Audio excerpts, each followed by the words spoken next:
Yes, hello and welcome to the Any Given Sunday Australia podcast, the only podcast running 30, 14 and 1. Yeah, I know, it's a yuck number now these days. Joining me from his lab at his place at Danny Webb AGSAU. How are you, mate? Oh, mate, busy. It's a busy time of year, exciting time of year. It's obviously the festive season for all those that celebrate. It is all happening, and more importantly than that, the football is bloody elite, and I am running out of time to try and watch all these games. It's gotten so bad that because we worked during all the games, which obviously never ideal for us. If more people start watching us, then maybe we can quit our day job. So fingers crossed for that. But I got to the point where I was literally trying to watch the Eagles highlights last night. Like, they played on Saturday, man. Like, that is far too long. But it was just, there was so many more, in my eyes, probably more important games, especially when you look at the box scores and, like, the teams that did win, upsets, didn't upset, all of that, and all the playoffs that have been clinched. Man, football is hot at the moment. It is. I do wish that Packers were one of those teams that has clinched it, but we have not. We shit the bed. It's good. We're going to talk about that. Annie Agar made a mention. She's a popular social media Green Bay Packers fan, so I like her a lot. Why does every game at the moment feel like game of the year? All the wild endings that we've been having, it just feels like every game could be game of the year. Yeah, and you could go back to that, that Bears-Packers game, and I was like, that is the game of the week, and we're going to talk about that later. But then prior to that, the Seahawks-Rams, easily the game of the week, best Thursday night football game we've seen in a long time, not just this season. I'm talking, I couldn't name a better Thursday night football game than that. And I was like, nothing can beat that this week. And then the Bears and Packers just went and popped off. The Patriots and Ravens, unreal. Everything, the Jags and Broncos, I could just go on. This whole week was gnarly. If anyone hasn't caught up and watched it and you're listening to this, pause this podcast and go back and watch week 16, because that was unreal. That was some of the best football we've seen all year. We'll talk about one of those games straight up. The Jags upsetting the Broncos. I called this last week with Tiff when she was on, and I said the Broncos are beatable, and I liked the Jags defense against them. And shit, I don't think anyone picked Trev. Trev is on MVP kind of run at the moment. He's absolutely, I think it was another 4 touchdowns for him, plus rushing for another one. Upsetting the Broncos in Mile High. Jags are the real deal, and you picked it early. I did pick it early, and there was one major reason that we picked it early, and we picked this in our little preview of the season picks as well. Liam Cohen is the coach of the year. I don't care what anyone says. Like, you can make arguments for Vrabel at me, Danny Webb, AGSAU. I will fight you on this, because Liam Cohen is clearly the coach of the year. When he was in Tampa Bay, he made Baker Mayfield great again. He made him a number 1 pick again. He's left Tampa. Baker is struggling. And now you've got this Trevor Lawrence where everyone thought he was mid, and now we're talking about him maybe he's knocking on the door of MVP. You throw back-to-back 4 touchdown games in this league, you deserve to be in that conversation.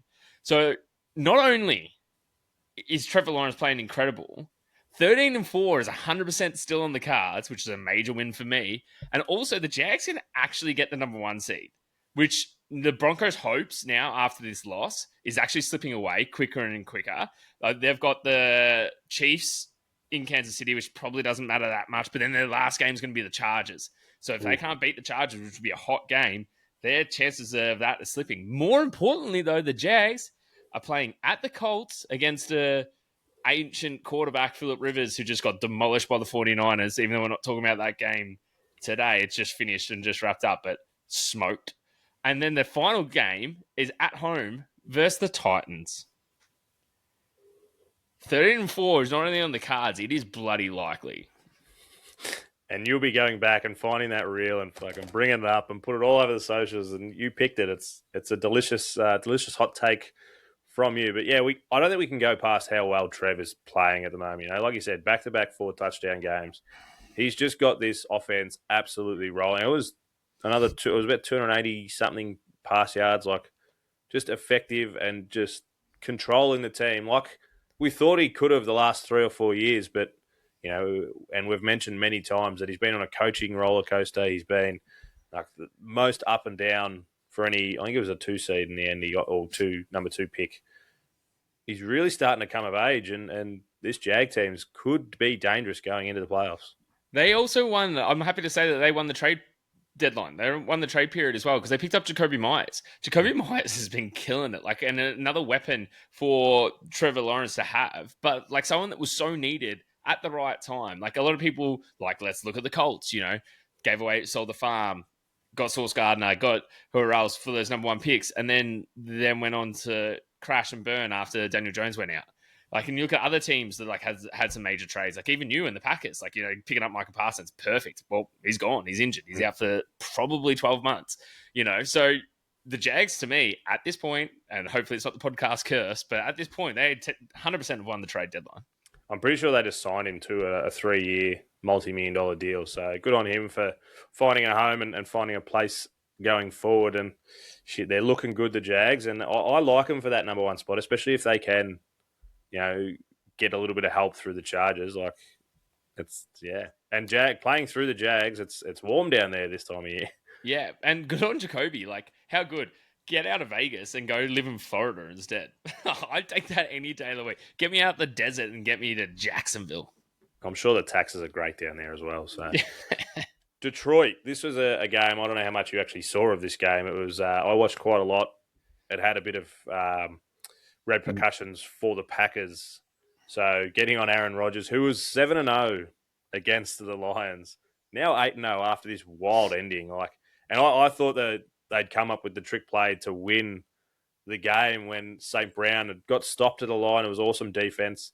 Flicked it out. Jared Goff diving over the end zone, but ended up being a penalty that you weren't allowed to advance the ball, so it was game over from there.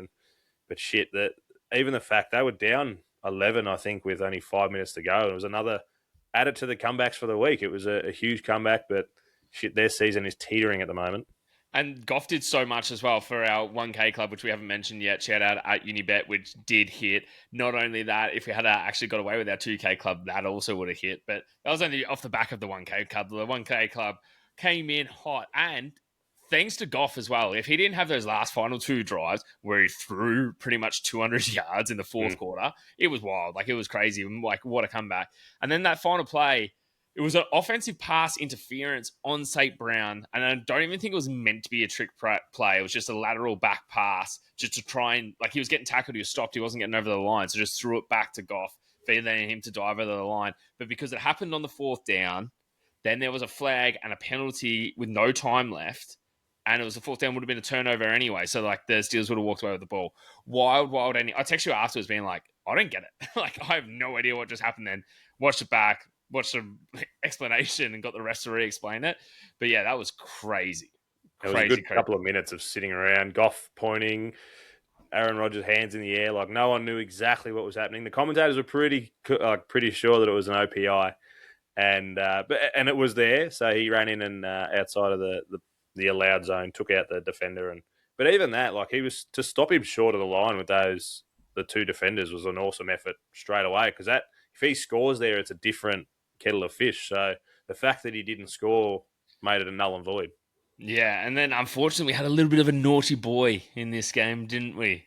Old naughty DK Metcalf has been suspended for 2 games for assaulting a fan. I don't know, like, it's so hard. Like, you're not there, you can't hear what they're saying. And it's almost like when people go to the zoo and, like, put their hands in and they get bitten by an animal. Like, you got to pat the lion and you end up not having a hand. It's kind of like that. So whatever ended up happening with this Lions fan that was leaning over and screaming all sorts of DK Metcalf, not just decaf. Not bad nickname though. Don't mind it. Yeah. If whatever he was saying, obviously probably shouldn't have been said. But then also the reaction, you're a multi-million-dollar athlete, you can't really go punching a fan because they're getting it's a tough one, but either way, shouldn't have happened. Big time naughty boy. He's on the naughty list. I don't know why he was over so close to the fans at that point. Like, it was during the game. He obviously said something that brought him over, but I'm in the same, like, I feel bad because, like you said, people go there and think they have the right to say or do whatever they want, which is wrong. You shouldn't. Like, at the end of the day, they're humans as well. Like, but yeah, DK's got to be smarter and not go over there engage. Just, walk away and show him your millions of dollars. And I'm 6'6" and ripped. Like, who cares what you think? Like, and walked away and went into Detroit and walked away with a W as well. Like, have some pride on that. Like, that is a huge thing to do. I know this Detroit team isn't the team that it once was, and they really needed to win this game to have any sort of hope. But really, for you, you're probably pretty stoked because it kind of helps the Packers' chances. Oh, it helps us a lot. But the Lions are still in a very, very, very small sniff of a chance of kind of getting away with a little playoff berth. Which also plays well for me because if they're a sniff heading into the final round, they play Chicago. But we only really have to win one more game, which we've got the Vikings in the last week. And we've got the Ravens this week who they're up and down as well. So If the playoffs started today, you would be facing the Bears, though, wouldn't you? Yeah. So we're pretty much in a weird spot where we kind of, well, maybe if we get it, we won't. But we're in either the 7th seed or the 2nd seed. So there's no in between. But I think with that loss, we might be because we can win out. If we win out and Chicago lose, which they've got San Fran and then Detroit, so every chance, and we win out, we'll take the NFC North, which I won't say no. Of course not. Of course not. Lie to you. Why would you? Question for you. We've talked about this week being the week of overtime comebacks and just, comebacks in general. We just spoke about the Lions comeback that probably wasn't realistically in the top 4 or 5 this week, and it was a wild ending. An honourable mention for the Pats. They were down 11 and put on 14 in the last 5 or 6 minutes as well to really kind of snuff out the Ravens and their chances of playoffs. Interesting one with that one. Derrick Henry scores, put them up 11 and didn't touch the ball for the rest of the game after he had 132 yards on the ground. It feels like, especially when you've got a backup QB in the game, maybe give him the ball a few more times and you might be able to run the clock out. But the Bears or the Seahawks, we've put them as top 2 comebacks of the week. Who do you see having the better comeback? This is so hard, right? So if we go back to I'm going to have to just break them down and then maybe come up with an answer at the end. But if we go back to the Seahawks game, as I said off the top of the show, like the best Thursday night football game potentially I've ever seen. So you have this insane 2-point conversion by the Seahawks at the end of the 4th to get it to a draw. There was a play that never actually got blown dead and then looked like a fumble. And then Charbonnet just picked up the ball and just waddled into the end zone. Just be like, oh, well, everyone thinks it was an incomplete pass or whatever it was. And it's not going to count for anything. But he just wanted into the end zone. The ref reviewed it, was like, you know what? Was a catch, then a fumble. Then he picked it up and walked in for a 2-point conversion. Absolutely crazy. Just for that to get into, never seen anything like it. Potentially will never see anything like it ever again. So then that just got him into the overtime, and then Stafford just went out and just blazed up the field, found Puka Nacua for a 46-yard touchdown, this absolutely beautiful bomb of a pass, and then Darnold gets the ball back, and we're like, all right, sweet, the Rams kind of had Darnold's number. He's thrown 2 interceptions. He's in the game the same way he was last time when they played, but not necessarily playing amazingly. Then he just goes and storms up the field, gets another touchdown, and the Seahawks are then like, yep, we could kick another point, but we don't want to tie it. We want the NFC West, and we want the number 1 seed in the NFC. And then they go for another 2-point conversion. Easy pass to their tight end to get the 2-point conversion. I was just like, this game had everything. It was just crazy. It was back and forth the whole way, and then multiple 2-point conversions for the Seahawks to come take away the victory. I think it's, and at me if I'm wrong, the first ever 2-point conversion to win a game in overtime as well, just to really top it off and make it that extra special Thursday night. Which, mind-blowing. So then we finished Thursday. I was like, sweet. The rest of the Week 16 football is going to be going downhill. How wrong was I? The Bears go to face the Packers, right? But you're playing in Soldier Field, and it was Baltic cold, and the wind was nuts. Multiple missed field goals, and the posts were swaying left, right, and center. The Bears obviously took out Love with a concussion. Not great. Not great look. But I text you straight away being like, your the backup, Malik Willis, is looking good. He was looking good out there. He's making the right decisions, making the right plays, and it was all good. So then the Packers go into the 4th quarter, and they're up 13-3. Up 13-3. Then the Bears go on to score.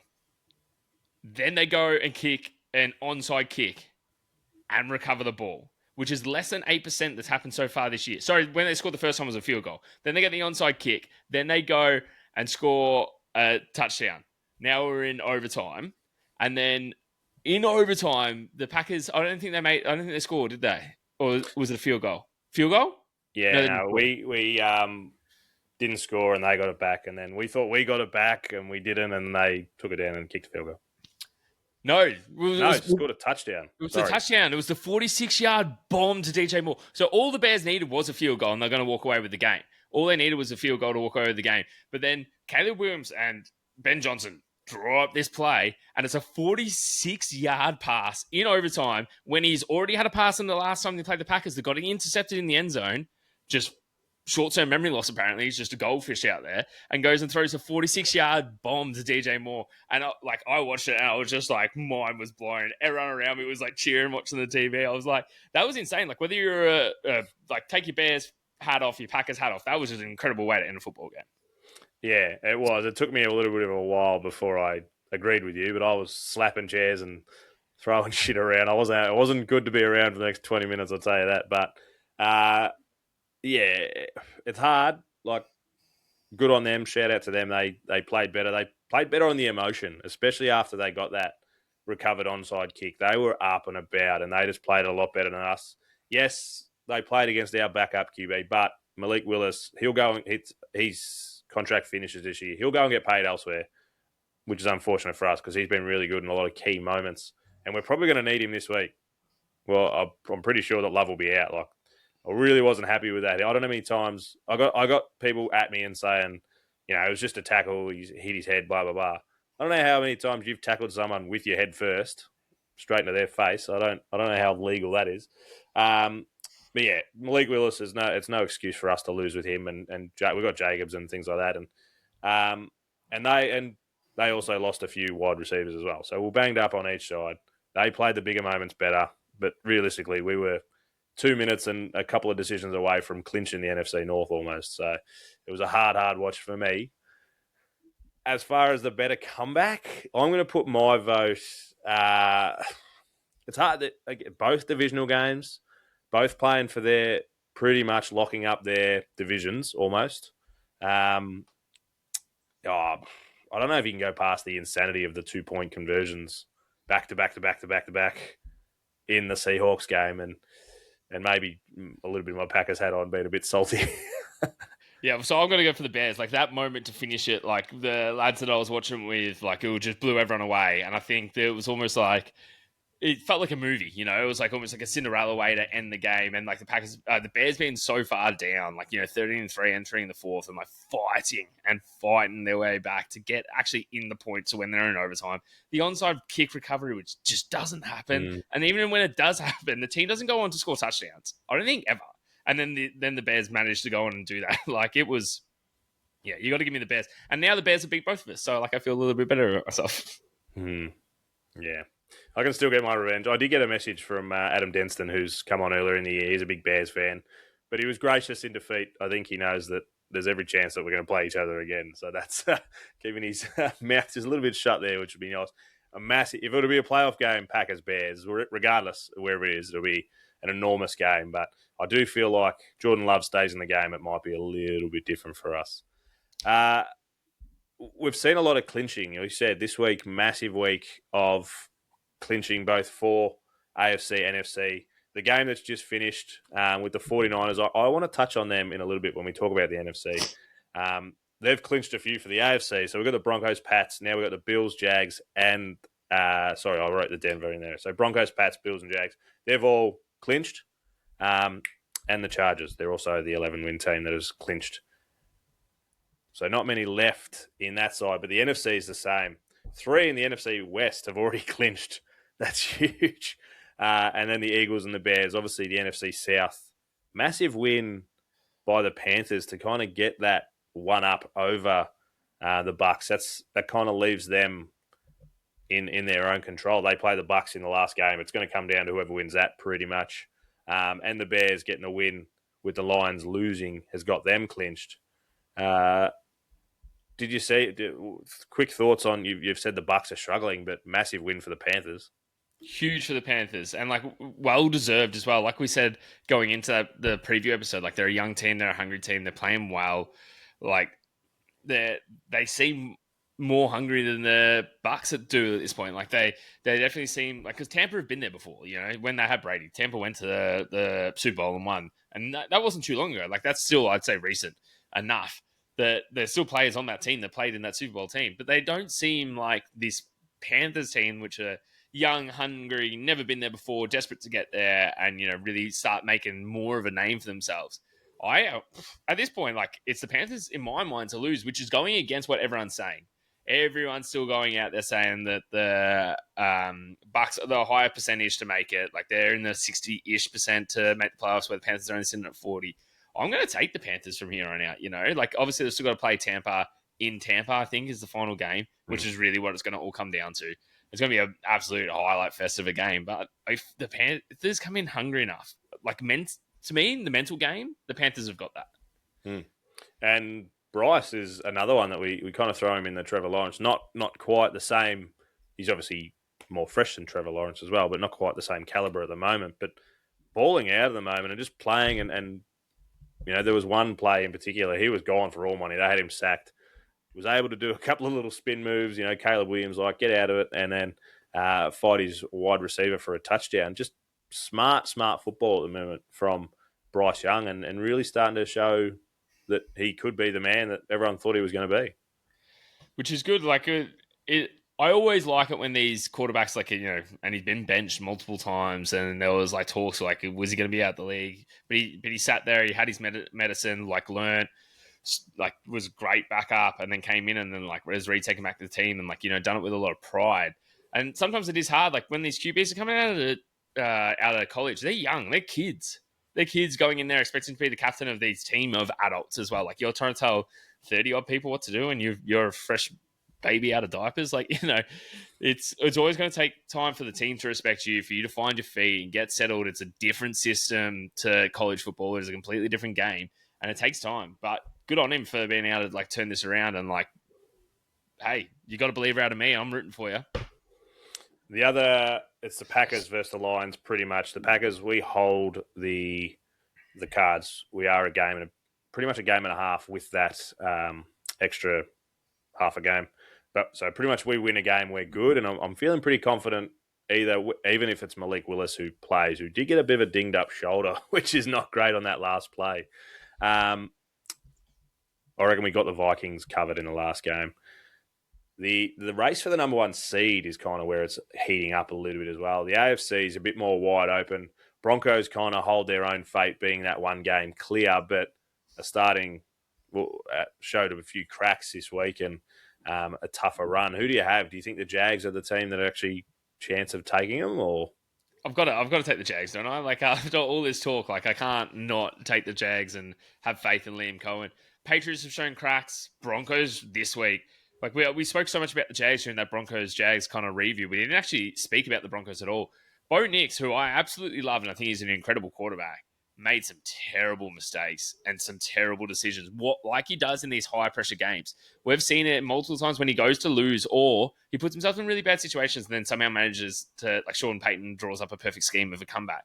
But he's always behind. He's always behind because he's making these silly mistakes. He is a young quarterback. And I do really like him, and I do think he will be a great quarterback in years to come. But he's showing that almost if he gets put in the pressure cooker, like, he's going to crack. Like, he doesn't seem like that he's got that level-headedness yet. Yes, they've had a great record and they've had a great run, but with a lot of mistakes still there. And I reckon this Chargers team going in there will probably knock them off. And if the Jags win out against the Colts and Titans, well, then they'll end up there as the number one. Imagine the Titans upset them to take it out of the number one seed, because I like the Chargers in this spot as well, especially if it gets to that point and there's still a number one seed on the line. Like, it's going to be a pretty big week 18 for these Patriots. The same. Like, I don't know. They had a great comeback. Drake May looked really, really good. Lost Henderson during the game, which wasn't ideal for them either. Stephon Diggs had more like yards than he has in the past 4 weeks in one game. Like, I like the way that Drake May went about it. Whether they can do enough to get that number one seed in the next 2 weeks, The Patriots are actually favourite to get the number one seed, and it's because they're facing the Jets, then the Dolphins. Ooh. Oh, And the they're already Dolphins might. Oh, no, they won't. Not with Quinn Ewers. no, Yeah. they're already 1 win ahead on top of the Jags. So like they're already a 12-win team where the Jags are sitting at 11. So that's why they're in that high 40% of taking out that number 1 seed. So the Jags would need the Patriots to have lose a game and be upset, and then to win out as well. It's still going to come down to last week for the AFC teams. The NFC teams, I want to kind of touch on the 49ers. I reckon they've gone a little bit under the radar. They've just been injured all year. We've kind of just pushed them to the side, probably not really given them the kudos that they deserve. They've just put 48 up on the Colts, which we know the Colts are going backwards, but they hold the number 1 seed in their hands. If they win out, they get it. It's like they get the Seahawks in week 18. They got the Bears in week 17.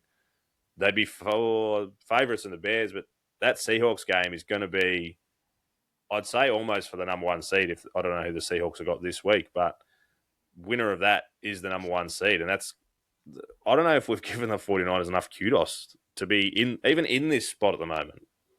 Yeah, and Brock Purdy was obviously injured, and then he's came back and he's really come back into his own. Like threw 295 yards today, 5 touchdowns. Like he threw 5 touchdowns. Yeah, he was taking the piss. That is insane. And I know the Colts have all sorts of problems going on now, and it's not the point. But you do that to any team, they're still an NFL team, and they were an NFL team that was at the top for quite some time too. And that means that's not just going down on one QB going down. So tough schedule, I'd say, for the 49ers, to come out and take that out. It's not I know you're saying they're going to be favored against the Bears. The Bears are playing well. If they beat the Packers, they beat the Eagles. They've come up against some decent teams and walked away with it. And yeah, that final game against the Seahawks, we've just seen Sam Darnold just smash 2-point conversions and be the only player to ever do it in overtime to win the game. That, to me, that's a really, really tough run home for the 49ers. Yes, we have. I hope it comes down to that game though, because that'll be. They've had some classics in the past, and it'll be a great game. And I think even Christian McCaffrey, 120 odd on the ground today, plus another 30 in the air. He's just been quietly going about his business and having an incredible year that he's probably not getting the kudos that he deserves. I've said kudos a lot, but they deserve it. Yeah. So the Seahawks are facing the Panthers as well. So they're at Panthers at Carolina, which should be a win. So both teams realistically should have a win in that first week, and then it'll be coming down to that final game. But it's the games that matter leading into these last few rounds, and mate, I can't believe how quick the season's gone. But we're in the thick of it now, and it is Christmas. So Merry Christmas to you and your family and everything like that. So we are not sure when we are going to get a chance, just with work and life, to get another record in. We hopefully will get one in either the middle of the games or the week 17. But we'll get something in, mate. And otherwise, go and enjoy yourself and enjoy the football and enjoy your family. Yeah, enjoy the festive season. How good that, there's so many games across this little period as well. So good. What a way to celebrate if you are out there celebrating. So go out and enjoy. And that, at the end of the day, just go football. I will say quickly before you mentioned a little bit before, our 1K club, which will be running again this week, is on fire. So make sure you get around it. I think we're 6 from 8, and the 2 that we lost were due to injuries. So we're up and about, mate. So get around us, and mate, football's life at the moment. It's grouse. Go the 1K club. Thank you, Unibet. See you, boys.